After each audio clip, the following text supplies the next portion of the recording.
আসসালামু আলাইকুম বন্ধুরা, আপনারা সবাই কি আছেন? আশা করি সবাই ভালো আছেন। আমি আল্লাহর রহমতে ভালো আছি। আজকে আমরা এমন একটা জায়গায় আইছি যে পাহাড়ি অঞ্চলের যে ড্রেনগুলো আছে, এই ড্রেনগুলোতে পানি নামলে আসলেই কি রকম হয় আপনারা দেখতেই পারবেন। যে উপরে পাহাড়ের উপরে থেকে নিচে পানি পড়ার পরে যে মাঝখান দিয়ে যে রাস্তার মতন হয়ে যায়, এটাই আপনাদেরকে দেখামু। দেখেন, চলুন শুরু করা যাক।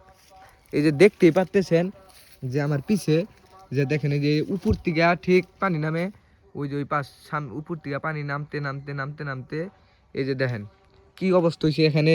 একটা ঠিক পাগার বললেই চলে, এরকম হয়ে গেছে। আমরা আসলে সন্ধ্যা টাইমে আইছি, এই জন্য আপনাদেরকে সম্পূর্ণ দেখাইতে পারতেছি না ভালোভাবে, অত পরিষ্কারভাবে দেখতেই পারতেছেন যে যে ওই যে এখান দিয়ে পানি, ওই যে নিচে যে আমরা যাকে বলি চড়া বা বাইট, ওই বাইতে পানি যায়, পানি দেয় এই এই রাস্তা দিয়ে। দেখতেই পারতেছেন যে কত গভীর, দেখতেই পারতেছেন যে পানি এখনো হালকা একটু আছে এখানে জমা। আর এটা কইলে একটা যে পাহাড়ি অঞ্চলের যে বন আছে, যে বাঁশ বাগানের মাঝখানে দেখতে পারতেছেন চারিদিকে বাঁশ বাগান।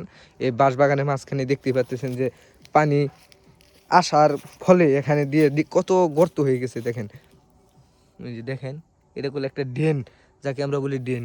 এই যে দেখেন কি পরিমাণ গর্ত হয়েছে এখানে।